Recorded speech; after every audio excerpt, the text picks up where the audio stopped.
अस्सलाम वालेकुम, welcome to my YouTube channel. तो आज का जो हमारा टॉपिक है वो है ब्लड किसका कंपोनेंट है? कार्डियोवैस्कुलर सिस्टम का।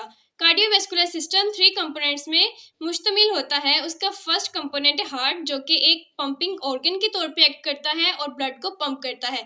फिर आती हैं ब्लड वेसल्स, जो कि क्या है, एक पाइप के तौर पे एक्ट करती हैं, डिस्ट्रीब्यूटिंग पाइप, जो कि हमारे ब्लड को डिस्ट्रीब्यूट करती हैं। और फिर आता है मेन कंपोनेंट, जो कि कार्डियोवैस्कुलर में ट्रांसपोर्ट किया जाता है, पंप किया जाता है, वो है ब्लड। और ब्लड क्या है? Blood is a fluid connective tissue.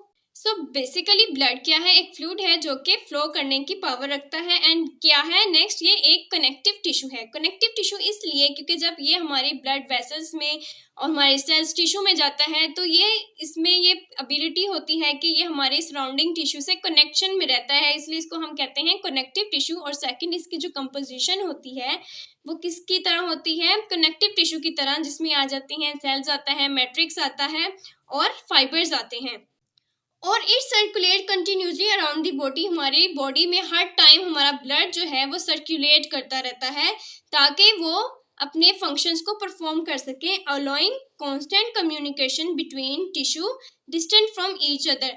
सो ये कम्युनिकेशन को अलो करता है। एक एग्जाम्पल अगर हम लें हार्मोन्स की, कि हार्मोन कहाँ बनते हैं? एंडोक्राइन सिस्टम में, अपने ग्लैंड्स में बनते हैं, वहाँ से आते हैं वो ब्लड में और फिर ये ट्रांसपोर्ट किए जाते हैं इनकी टारगेट साइट्स पे, जहाँ पे जाके इन्होंने एक्शन को परफॉर्म करना है। तो इस तरह एक कम्युनिकेशन होती है between distant tissue with the help of blood. Blood makes up about 7% of the body weight. तो ब्लड हमारी बॉडी का 7% को फॉर्म करता है। ये वाला जो परसेंटेज है ये मेल्स में ज़्यादा होती है, फीमेल्स में कम होती है, लेकिन चिल्ड्रन में सबसे ज़्यादा होती है, जो with the passage of age कम होती जाती है। एंड नेक्स्ट है फंक्शंस ऑफ द ब्लड। अगर ब्लड का नेम जब भी लिया गया है तो इसमें सबसे मोस्ट कॉमन उसका जो फंक्शन है वो माइंड में यही आता है कि वो ऑक्सीजन को ट्रांसपोर्ट करता है।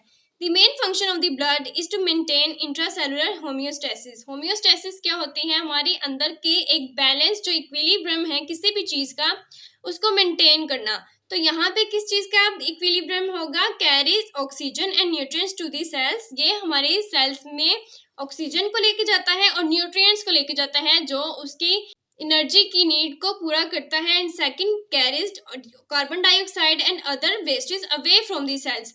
तो एक होम्योस्टेसिस कैसे मेंटेन है कि उनको ऑक्सीजन और न्यूट्रिएंट्स प्रोवाइड कर रहा है और साथ ही उनसे जो उनके waste product and carbon dioxide है वो भी उनसे दूर लेके जा रहा है। तो इस तरह हमारा जो ब्लड है अंदर हमारे गैसेस के होम्योस्टेसिस को और न्यूट्रिएंट्स एंड वेस्ट प्रोडक्ट्स के होम्योस्टेसिस को मेंटेन करके रखता है। जो नेक्स्ट फंक्शन है वो है providing intracellular communication in the body.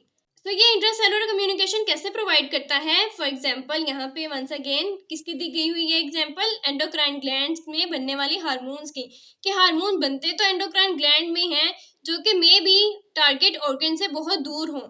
तो वहाँ से वो ब्लड में हार्मोन आते हैं, blood as a transporting media act करता है और वहाँ से वो आते हैं टारगेट ऑर्गन्स में। तो इस तरह कम्युनिकेशन होती है किसकी? टारगेट ऑर्गन्स की और एंडोक्राइन ग्लैंड्स की।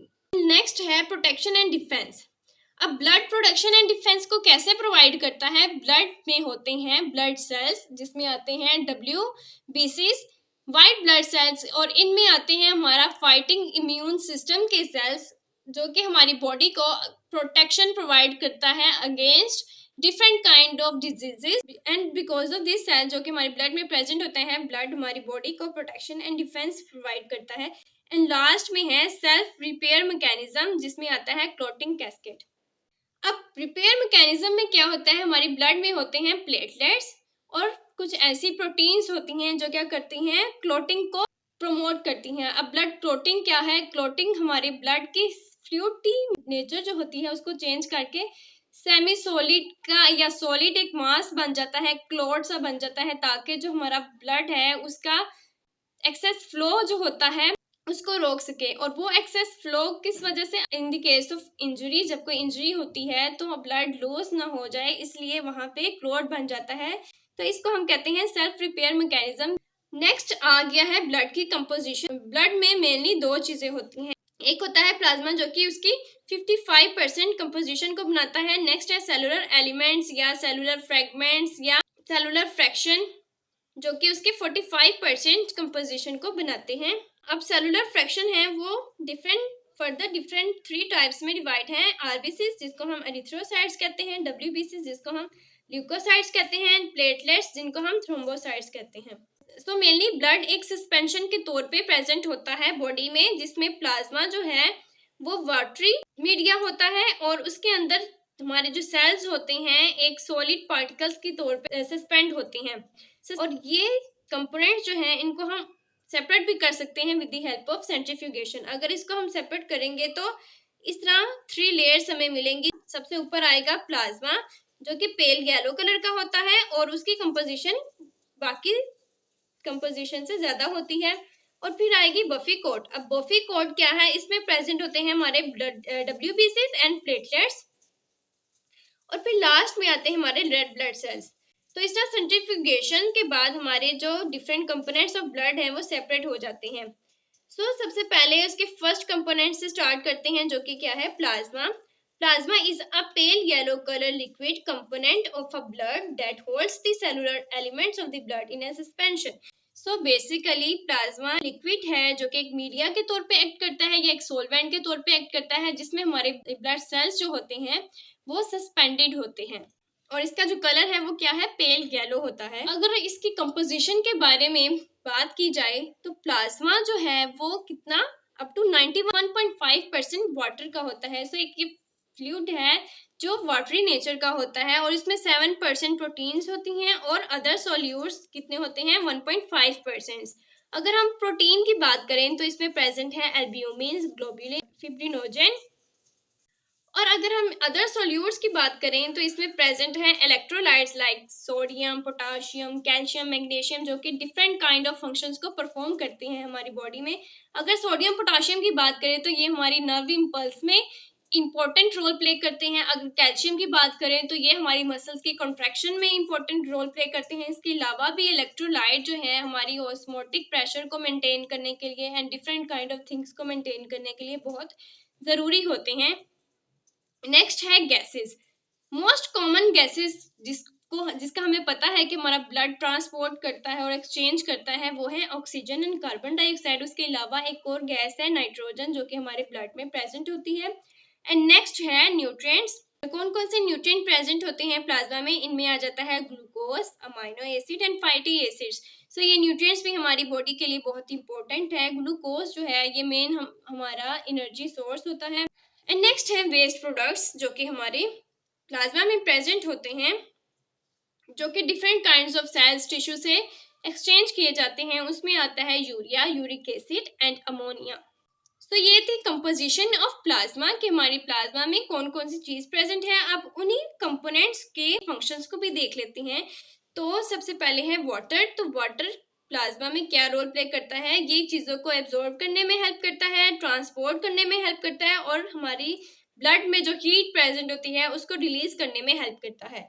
नेक्स्ट है एल्ब्यूमिन। तो एल्ब्यूमिन क्या करता है, हमारे प्लाज्मा की ऑस्मोटिक प्रेशर को मेंटेन करके रखता है और एक कैरियर मॉलिक्यूल के तौर पे भी एक्ट करता है। कैरियर मॉलिक्यूल, अब ये डिफरेंट काइंड ऑफ हार्मोन्स और इस तरह के अदर मॉलिक्यूल्स जो होते हैं उनको ट्रांसपोर्ट करता है। एंड नेक्स्ट है ग्लोब्यूलेंस। ग्लोब्यूलेंस में आता है सबसे पहले डिफेंस मैकेनिज्म। अब ग्लोब्यूलेंस हमारे डिफेंस मैकेनिज्म से कैसे रिलेटेड हैं। ग्लोब्यूलेंस हेल्प करते हैं हमारी इम्यूनिटी के मोस्ट कॉमन या मोस्ट पावरफुल कंपोनेंट्स को बनाने में, जो कि कौन से हैं, इम्यूनोग्लोब्यूलिन्स या एंटीबॉडीज। एंटीबॉडीज का क्या फंक्शन है, फाइटिंग अगेंस्ट जर्म्स। वो जर्म्स के अगेंस्ट फाइट करती हैं और हमारी बॉडी को डिफेंड करती हैं, प्रोटेक्ट करती हैं। एंड नेक्स्ट इनका फंक्शन है ट्रांसपोर्टेशन। अब थायरोग्लोबुलिन है, थायरोक्सिन जो कि एक हार्मोन है, उसकी ट्रांसपोर्टेशन में हेल्प करता है। नेक्स्ट है फिब्रिनोजन। अब फिब्रिनोजन क्या है, ये ब्लड क्लॉटिंग फैक्टर्स होते हैं जो कि हमारे ब्लड को क्लॉट करने में हेल्प करते हैं। नेक्स्ट है इलेक्ट्रोलाइटिक आयंस, जिसमें पोटाशियम, कैल्शियम वगैरह आ रहे थे जो कि और भी फंक्शन परफॉर्म करते हैं। उसके अलावा ये क्या करते हैं, पीएच बफरिंग का काम करते हैं। तो प्लाज्मा जो फर्स्ट कंपोनेंट ऑफ ब्लड था उसको हमने देख लिया। अब नेक्स्ट है सेलुलर कंपोनेंट या सेलुलर एलिमेंट या सेलुलर फ्रैक्शन उसको देखते हैं। तो सबसे पहले देखते हैं कि हमारे ब्लड सेल्स के फॉर्मेशन कैसे होती है। सो सोर्स ऑफ ब्लड सेल्स क्या है? Mature blood cells have relatively short time span. जब हमारे ब्लड सेल्स मैच्योर हो जाते हैं तो उनका जो टाइम स्पैन होता है वो बहुत शॉर्ट हो जाता है। Blood cells are synthesized mainly in red bone marrow. So blood cells कहाँ पे सिंथेसाइज किए जाते हैं? रेड बोन मैरो में, जो कि हमारी बोन्स में प्रेजेंट होते हैं। द ऑर्गन्स और system responsible for synthesis blood cells are called haemopoietic system. So जो सिस्टम हमारे ब्लड सेल की फॉर्मेशन करता है उसको हम कहते हैं हीमोपोइटिक सिस्टम, एंड इस प्रोसेस को हम क्या कहते हैं? हीमोपोइसिस। ब्लड सेल्स की फॉर्मेशन के प्रोसेस को हम कहते हैं हीमोपोइसिस। ये एक बहुत डिटेल्ड टॉपिक है जिसको हम फर्दर कभी डिस्कस करेंगे। सेलुलर फ्रैक्शंस में हमारे 3 टाइप्स ऑफ ब्लड सेल्स हैं, red blood sales, white blood sales and platelets. तो इनको वन बाय वन देख लेते हैं। बहुत बेसिक चीजें इनके बारे में देखेंगे। तो सबसे पहले है रेड ब्लड सेल्स। तो अगर इसकी शेप के बारे में हम देखें तो ये होते हैं नॉन न्यूक्लिएटेड, मतलब कि इनमें कोई न्यूक्लियस नहीं होता है, सर्कुलर होते हैं और बाइकनकेव होते हैं। अब इनकी ये शेप बहुत इंपॉर्टेंट है, जो इनके सेलुलर सरफेस को भी इंक्रीज करते हैं, सरफेस एरिया को इंक्रीज करते हैं और इनके वॉल्यूम को भी इंक्रीज करते हैं।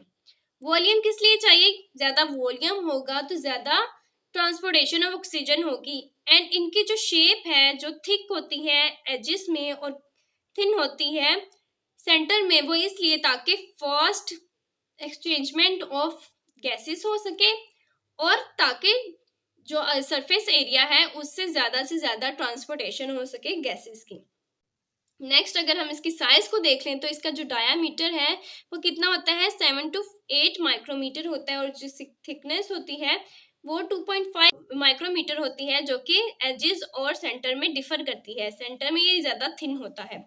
नेक्स्ट है कलर, इसका रेड होता है, और रेड कलर होता है वो किसकी वजह से होता है? बिकॉज ऑफ हीमोग्लोबिन, जो एक प्रोटीन होती है। नेक्स्ट है अगर हम इसकी काउंट देखें कि हमारे रेड ब्लड सेल्स कितने प्रेजेंट होते हैं बॉडी में, तो अडल्ट मेल में ये होते हैं 5.4 मिलियन पर माइक्रोलीटर एंड फीमेल में होते हैं 4.8 मिलियन पर माइक्रोलीटर।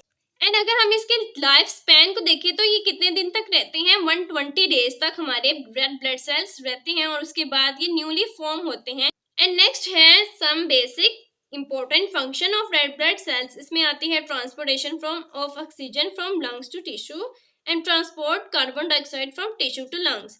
तो इस तरह हमारे टिश्यू लंग्स के बीच में ऑक्सीजन एंड कार्बन डाइऑक्साइड की जो एक्सचेंजमेंट होती है वो with the help of red blood cell हमारे ब्लड के थ्रू होती है। एंड नेक्स्ट है वाइट ब्लड सेल्स, जो कि वेरियस टाइप्स के होते हैं, लेकिन यहाँ पे सिर्फ एक बेसिक इंट्रोडक्शन है। अगर उसकी शेप को देखें तो ये होते हैं अमीबाइड न्यूक्लिएटेड, मीन्स कि इनमें न्यूक्लियस प्रेजेंट होता है। एंड इनकी साइज होता है 12 to 15 माइक्रोमीटर तक। और इनका कलर क्या होता है? ये कलरलेस होते हैं, मेनली ट्रांसलूसेंट होते हैं, और कुछ टाइप्स जो होती हैं वो ग्रैन्युलर होती हैं और कुछ टाइप होती हैं ए ग्रैन्युलर, मीन्स के कुछ में ग्रैन्यूल्स प्रेजेंट होते हैं और कुछ में एब्सेंट होते हैं।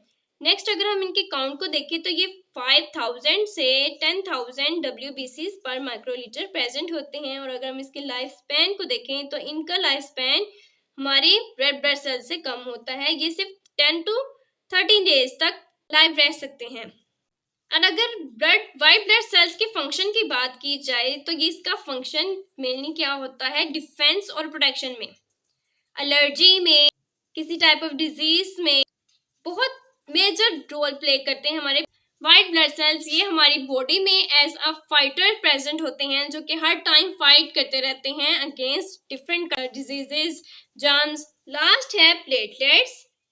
प्लेटलेट्स एक्चुअली में सेल्स नहीं होते, ये फ्रेगमेंट्स होते हैं जो कि मेगा कैरियोसाइट से फॉर्म किए जाते हैं। अगर इनकी शेप की बात करें तो इनके सर्कुलर होते हैं और इनमें भी न्यूक्लियस प्रेजेंट नहीं होता है, इसलिए इनको हम ए न्यूक्लिएटेड कहते हैं।